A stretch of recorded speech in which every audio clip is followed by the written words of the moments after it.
Hi friends, எல்லோரும் எப்படி இருக்கிறீங்க? நல்லா இருக்கிறீங்களா? நான் ரொம்ப நல்லா இருக்கிறேன். இன்றைக்கி நம்ம ஆணி அடிக்காமல் ஒரு சில பொருள்கள் பார்க்க போகிறோம். அதே நேரத்தில் நம்ம டெய்லி லைஃபுக்கு தேவைப்படக்கூடிய ஒரு சில டிப்புகளும் உங்களோட ஷேர் பண்ணுறேன். வீடியோ ஸ்கிப் பண்ணதையும் கண்டிப்பாக உங்களுக்கு தேவைப்படலாம். அப்படியே நம்ம வீடியோ உங்களுக்கு ரொம்ப பிடிச்சினா லைக் கொடுங்க. இது நம்ம வந்து வீட்டு முன்னுக்கு நம்மளுக்கு பூத்துக்குளிங்க போய் கிடக்குறாங்க. ஒரு சின்ன ஒரு ஃபோட்டோ எடுத்தேன். இப்போ அவங்க டிப்புள்ள போகலாமா?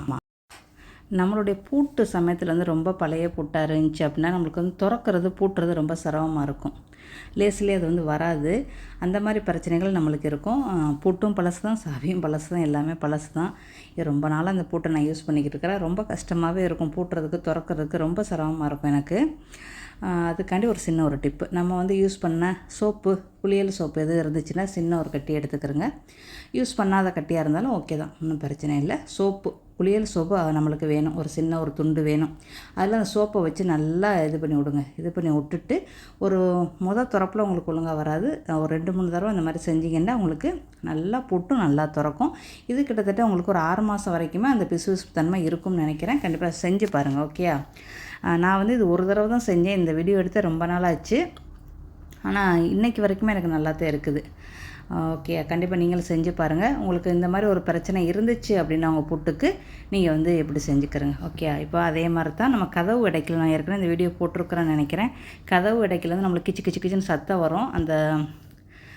அந்த இடையில அந்த 2 கதவை வச்சு நம்ம நிலையில் வச்சு வைப்போம்ல, அதுக்கு என்ன பேருன்னு தெரில. அதில் வந்து நீங்கள் சோப்பை லேசாக அப்படி இது பண்ணுங்கள். செஞ்சதோடய உங்களுக்கு வந்து கிச்சு கிச்சு சத்தம் அவங்களுக்கு அடங்காது. நீங்கள் செஞ்சு விட்டு பேசாமல் கதவை சாத்தி வச்சிட வேண்டியதான், எப்பவும் போல் திறக்க வேண்டியது, சாத்த வேண்டியது. கண்டிப்பாக உங்களுக்கு 4 நாள்லேருந்து 5 நாளுக்குள்ள உங்களுக்கு அந்த கிச்சு கிச்சு சத்தம் உங்களுக்கு வரவே வராது.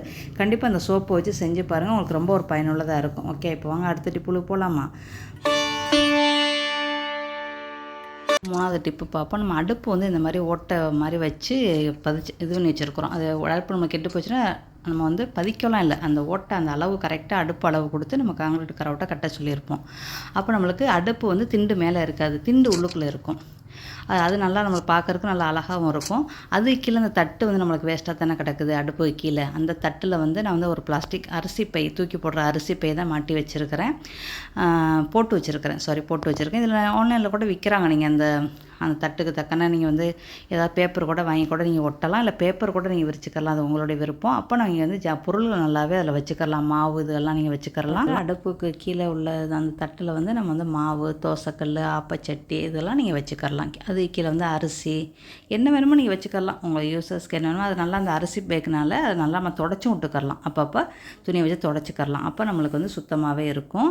அதே நேரத்தில் இந்த மாவுக்கும் நம்மளுக்கு வண்டுகளும் வராது, நல்லா சூடாக இருக்கிறனால அந்த வண்டுகளும் வர்றதுக்கு வாய்ப்பே இல்லை. ஆனால் நம்ம இடியப்பு மாவு வந்து எனக்கு வருஷக்கணக்கில் அது நல்லா தான் இருக்கும், வண்டு பூச்சி எதுவுமே வரவே வராது. அதே மாதிரி கோதுமை மாவு, மைதா மாவும் நம்ம வந்து 2 மாதத்துக்கு ஒரு தடவை நம்மளுக்கு முடிஞ்சிடும் வாங்கி வைக்கிறது, அந்த மாதிரி இருக்கும். மாவு எடுத்து யூஸ் பண்ணிக்கிறலாம், நம்மளுக்கு வந்து வண்டு பூச்சி எதுவுமே வரவே வராது. இந்த இடத்த வேஸ்ட் பண்ணிடாமல் நம்ம இப்படி வச்சுக்கலாம். அதுவே நீங்கள் வந்து பருப்பு வயலெல்லாம் நீங்கள் மேத்தட்டில் போட்டு வச்சுக்கலாம், அதுவும் உங்களுக்கு ரொம்ப யூஸ்ஃபுல்லாக இருக்கும். இந்த மாதிரி இருந்துச்சுன்னா யூஸ் பண்ணிக்கிறேங்க, ஓகே? அதே மாதிரி இந்த கதவுல கூட ஏதாவது நீங்கள் ஒட்டி வச்சுக்கலாம். ஒட்டி வச்சுருந்தீங்கன்னா தாளிப்பு சட்டி எல்லாமே நீங்கள் அதில் கூட தொங்க விட்டுக்கரலாம், லேசான பொருள் தொங்க விட்டுக்கலாம். அப்புறம் அதே மாதிரி தான் சிங்கு கீழே பாருங்கள், நம்மளுடைய சிங்குக்கு கீழே இருக்கிற பொருள், நம்மளுடைய கிச்சன் சிங்குக்கு கீழே நம்மளுக்கு வந்து சும்மா காலியாக தான் கொடுப்பாங்க. தட்டெல்லாம் வச்சு கேட்டால் வச்சு கொடுப்பாங்க, தட்டெல்லாம் இல்லைன்னா நம்ம வந்து இந்த மாதிரி நல்லா தொடச்சி விட்டுட்டு நம்ம வந்து யூஸ் பண்ணக்கூடிய பாத்திரங்களை அடுக்கி வச்சுக்கலாம். அந்த இடம் வேஸ்ட்டாக தான் கிடக்கும். சில பேர் சோப்பு பவுட்ரு, வீடு துடைக்கிறது, குளோராக்ஸு என்னென்னமோ வச்சுருப்பாங்க. நான் வந்து அதுக்கு ஒரு சின்ன கபோர்டு வச்சுருக்கிறேன், பக்கத்துலேயே இருக்குது. இந்த இடம் இவ்வளோ இருக்கிறனால நான் வந்து சட்டி பாத்திரம் வச்சுருக்கிறேன். ஆனால் இது சட்டி பாத்திரம் வச்சிங்கன்னா நீங்கள் 3 வாரத்துக்கு ஒரு தடவை, மாதத்துக்கு ஒரு தடவை எல்லாத்தையும் அள்ளிட்டு நல்லா தொடச்சி விட்டுட்டு நல்லா காய வச்சுட்டு அதுக்கப்புறம் நீங்கள் வந்து கரப்பாம்பூச்சி, பள்ளிக்கெல்லாம் நம்ம வந்து சில இதெல்லாம் போட்டிருக்குறோம் தெரியுமா, லிக்யூட்லாம், அதெல்லாம் வந்து இந்த வெங்காய தண்ணி இந்த இதெல்லாம் நல்லா ஸ்ப்ரே பண்ணி விட்டுட்டு நீங்கள் மறுபடியும் அடுக்கி விட்டிங்கன்னா உங்களுக்கு பூச்சி தொல்லைகள் உங்களுக்கு அதை எட்டியே பார்க்காது. இல்லைன்னா உங்களுக்கு பூச்சிகள் குடி கொண்டுக்குருவாங்க. இந்த கதவை கூட வேஸ்ட்டு பண்ணிடாமல் இந்த மாதிரி ஒட்டி வச்சுக்கிறோங்க.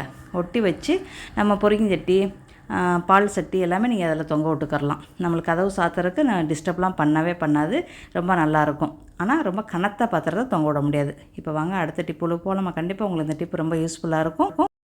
டவல் தொங்க விட்றோம், கை துடைக்கிற டவல், டாய்லெட் வாசலில், கிச்சன்லலாம் நம்ம தொங்க விடுவோம்ல, அதுக்கு நம்ம ஆணியே அடிக்காமல் இந்த மாதிரி ஏதாவது ஒரு கம் உள்ள கிளிப் இருந்துச்சுன்னா நீங்கள் அந்த மதிலில் நல்லா ஈரத்தை தொடச்சிட்டு நீங்கள் மாட்டிட்டீங்கன்னா உங்களுக்கு துணியெல்லாம் நல்லா சூப்பராக நீங்கள் தொங்க விட்டுக்கலாம், டவல்லாம் தொங்க விட்டுக்கலாம். அது வந்து நம்ம வாங்கும்போது 2 வெள்ளி 40 காசுன்னு நினைக்கிறேன். இப்போ ஆன்லைனில் இன்னும் சீப்பாக தான் விற்கிறாங்க. டிக்டாக் ஆன்லைனில் இன்னும் சீப்பு 1 வெள்ளி 1.5 வெள்ளி 50 காசுக்கெலாம் இருக்குது. அந்த மாதிரி பார்த்து வாங்கிறங்க. என்ன நம்மளுக்கு அந்த கம் வந்து ரொம்ப பழசாயிடக்கூடாது, அது மட்டும்தான் நம்மளுக்கு இதாக வேஸ்ட் ஆயிரும். அதான் ஒன்று. அதை நம்ம பார்த்து வாங்கினோம்னா இது புதுசாக பழசான்னு பார்த்து வாங்கிடலாம். ஆன்லைனில் அது செக் பண்ண முடியாது. திடீர்னு பழசாக அனுப்புனாங்கன்னா அந்த கம் வந்து விட்டுருச்சுன்னா நம்மளுக்கு கீழே விழுந்துடும். அதுவும் ஒரு பிரச்சனை. கண்டிப்பாக இது எனக்கு ரொம்ப ஒரு யூஸ்ஃபுல்லாக இருக்குது. கண்டிப்பாக நீங்களும் இந்த மாதிரி வாங்கி வச்சுக்கிறங்க முடிஞ்சால். நம்ம ஆணியே அடிக்காமல் நம்ம வந்து சிங்கில் வந்து ஒரு இதை கிளிப்பு மாதிரி அப்படி மாட்டி விட்ருக்காங்க. இது வந்து இந்த மாதம் தான் வாங்கினாங்க, 1ஆவது மாதம் தான் வாங்கினாங்க என் வீட்டுக்காரவங்க. இது வந்து நம்ம பஞ்சு இதில் ஸ்டீல் ப்ரெஸ் எல்லாமே வச்சுக்கலாம் அப்படின்னு சொல்லி வாங்கியிருக்காங்க. நான் என்ன யூஸ் பண்ணலாம், நான் மாட்டி வச்சுருக்காங்க. ஏன் நான் யூஸ் பண்ணலைன்னா, நான் வந்து ஏற்கனவே இந்த சிங்குக்கு உள்ள இதில் வந்து நான் அந்த பஞ்சு இது வச்சுருக்கனால இதை யூஸ் பண்ணலை. அதை பார்த்துட்டு தான் என் வீட்டுக்காரவங்க இது வெறும் 1 வெள்ளி 1.5 வெள்ளி தான் ஆன்லைனில் ஆஃபர் போட்டிருந்தாங்க.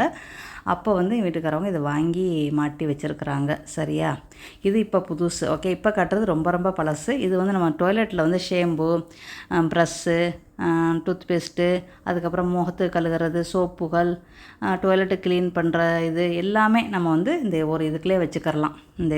இது வந்து 2 வெள்ளி 40 காசுக்கு வாங்கினது தான் நினைக்கிறேன். ஆனால் ஒட்டுறது ஆணி தேவையில்லை. இது வச்சு கிட்டத்தட்ட 5 வருஷம் ஆயிடுச்சு. எனக்கு நல்லாவே இருக்குது. ஒரு நாள் ஒரு பொழுது கூட இது வந்து கீழே விழுகவே இல்லை. நான் வாங்கி வச்சிருந்து இன்னும் விழுகவே இல்லை. எனக்கு ரொம்ப ஒரு யூஸ்ஃபுல்லாக இருக்குது. ஷேம்பு இருக்குது, டாய்லெட் க்ளீன் பண்ணுறது இருக்குது, எங்கள் வீட்டுக்காரவங்க ஷேம்பு இருக்குது, பல்லு டூத் பேஸ்ட்டு இருக்குது, முகம் கழுகுறது இருக்குது, எல்லாமே இந்த ஒரு இதிலே வச்சாச்சு. நீங்கள் ஷேம்பு கூட எல்லோரும் ஒரு 5 பேர் இருந்தாலும் 5 பேரோட ஷேம்பு கூட நீங்கள் வைக்கலாம்.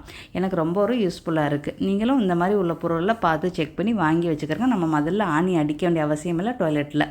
அதே மாதிரி இதுவும் அப்படி தான். சோப்பு வைக்கிறது, இது வந்து கிட்டத்தட்ட ஒரு 4 பேருக்குள்ளே சோப்பு வைக்கலாம். நாங்கள் 2 பேர் மட்டும் இருக்கிறனால 2 சோப்பு மட்டும் இருக்குது. கை கழுவுறது வச்சுருக்கோம். இதுவும் ஒட்டுறது, ஆணி அடிக்க வேண்டிய அவசியமே இல்லை. கிச்சனுக்கு நம்ம ஆணி அடிக்க வேண்டியதில்லை, டாய்லெட்டுக்கு ஆணி அடிக்க வேண்டியதில்லை. நல்லா ஒட்டி வச்சிடலாம். நீங்கள் வந்து வாடகை வீட்டிலலாம் இருந்தாலும் சரி, சொந்த வீடாக இருந்தாலும் சரி, ஆணி அடிக்கிறது வேஸ்ட்டு தானே. ஆணியே அடிக்காமல் நீங்கள் இந்த மாதிரி உள்ள பொருளை வாங்கி வச்சுக்கிட்டீங்கன்னா உங்களுக்கு ரொம்ப ஒரு பயனுள்ளதாக இருக்கும். நம்ம வந்து சில நேரத்தில் தைலஸ்லாம் ஆணி அடித்தோம் அப்படின்னா அந்த தைலஸ் வந்து தெரிச்சிரும். அதனால் அதை பார்த்து தான் நம்ம செய்யணும். இந்த மாதிரி ஒட்டுற பொருள் எனக்கு ரொம்ப ஒரு யூஸ்ஃபுல்லாக இருக்குது. உங்களுக்கு கண்டிப்பாக யூஸ்ஃபுல்லாக இருக்கும்னு நம்புகிறேன். அதே மாதிரி டாய்லெட்டில் ஏதாவது தொங்க விட்றதுக்கு, நம்ம ஈர துணியெல்லாம் ஏதாவது தொங்க விட்றதுக்கு, நம்ம தலை கிளிப்லாம் தொங்க விட்றதுக்கு நீங்கள் இப்படி கூட வச்சுக்கலாம். இதுவும் ரொம்ப ஒரு யூஸ்ஃபுல்லாக இருக்கும். கண்டிப்பாக நீங்கள் இதையும் செஞ்சு பார்த்துட்டு ஃபீட்பேக்கை சொல்லுங்கள். ஓகே, பார்த்துக்கிட்டு இருக்கிறோம். இப்போ அடுத்த டிப்பு வந்து ரொம்ப ஒரு யூஸ்ஃபுல்லான டிப்பு. அதையும் ஸ்கிப் பண்ணாமல் பாருங்கள். பார்த்துட்டு அப்படியே உங்களுக்கு இந்த வீடியோ எல்லாம் பிடிச்சிச்சு அப்படின்னா உங்கள் ஃபீட்பேக்கை கமெண்டில் சொல்லுங்கள். அப்படி இந்த வீடியோக்கு ஒரு லைக் கொடுங்க. இது வரைக்கும் நீங்கள் சப்ஸ்கிரைப் பண்ணலை அப்படின்னா 5 minutes டிப் தமிழை சப்ஸ்கிரைப் பண்ணுங்கள். எனக்கு ரொம்ப யூஸ்ஃபுல்லாக இருக்கும். இப்போ வாங்க அடுத்த டிப்புல போகலாமா? இப்போ டிப் நம்பர் 11. நம்ம வந்து இது கொத்தனார் செய்கிற வேலை. கோல்கட்டு டூத் பேஸ்ட் இருந்தாலும் சரி, வெள்ளை சிமெண்ட் இருந்தாலும் சரி, சில நேரத்தில் நம்ம டைல்ஸ் இடைக்கில் வந்து நம்மளுக்கு அப்படியே ஓட்டையாக இருக்கிற மாதிரி இருக்கும். இதுக்கெலாம் நம்ம கொத்தனாரை கூப்பிட்டு செய்ய வேண்டியதில்லை. கோல்கட்டு இருக்குதா, டூத் பேஸ்ட் இருக்கா, எடுங்க, தடவுங்க, முடிஞ்சிருச்சு, அவ்வளோதான். வெள்ளை கலராக இருந்தால் ரொம்ப நல்லது. இல்லைன்னா உங்கள் டைல்ஸுக்கு தக்கன கலர் ஏதாவது மிக்ஸ் பண்ணி அந்த வெள்ளை சிமெண்டில் மிக்ஸ் பண்ணி நீங்கள் தடைய விட்டுறலாம். இல்லைன்னா டூத் பேஸ்ட்டில் ஏதாவது ஒரு கலரை மிக்ஸ் பண்ணி தடைய விட்டுறலாம். இது ரொம்ப காலத்துக்கு அப்படியே இருக்கும். இதுவும் சில நேரத்தில் அப்படியே ஒரு மாதிரியாக ஓட்டை உளுந்த மாதிரி இருக்கும் நம்ம டைல்ஸு இடையலுக்குள்ள. அதை நீங்கள் இப்படி பார்த்து செஞ்சுக்கலாம். கண்ணும் பார்க்கணும், கை செய்யணும், அவ்வளோதான். நம்ம ஒட்டினதுக்கும் ஒட்டாததுக்கும் நீங்களே வித்தியாசத்தை பாருங்கள். ஓகேயா? இன்றைக்கி போட்டிருக்கிற பதிவு வந்து உங்களுக்கு ரொம்ப யூஸ்ஃபுல்லாக இருக்கும். இந்த டூத் பேஸ்ட்டை தான் நான் வச்சுருக்குறோம். இது ரொம்ப நாளைக்கு தாங்கமானலாம் நினைக்காதீங்க. ரொம்ப நாளைக்கு இது தாங்குது. நான் செஞ்சேன் இப்போ வந்து 3-4 வருஷம் ஆச்சு. இப்போ வரைக்கும் நல்லாத்தான் இருக்குது. போட்டிருக்கிற டிப்பு கண்டிப்பாக உங்களுக்கு ஒரு டிப்பாவது கண்டிப்பாக யூஸ்ஃபுல்லாக இருக்கும். இந்த மாதிரி ஆணியே அடிக்காத டாய்லெட்டில் வைக்கிற பொருள், கிச்சனில் வைக்கிற பொருள் நிறையா விற்கிறாங்க. நம்மளுக்கு என்ன தேவையோ அதை வாங்கி வச்சு நம்ம யூஸ் பண்ணிக்கிற வேண்டியது தான். நான் எதுவுமே அதிகம் விலை கொடுத்து நம்ம வீட்டில் வாங்க மாட்டாங்க. நம்ம வருமானத்தை தக்கலாம் நம்ம வந்து பொருளெல்லாம் யூஸ் பண்ணிக்கிறோம், அவ்வளோதான். இந்த வீடியோ உங்களுக்கு ரொம்ப யூஸ்ஃபுல்லாக இருந்துச்சுன்னா அந்த வீடியோக்கு ஒரு லைக் கொடுங்க. அப்படி உங்கள் ஃப்ரெண்டு ஃபேமிலிக்கு ஷேர் பண்ணி விடுங்க. நெக்ஸ்ட் பதிவில் சந்திக்கலாமா? By, see you.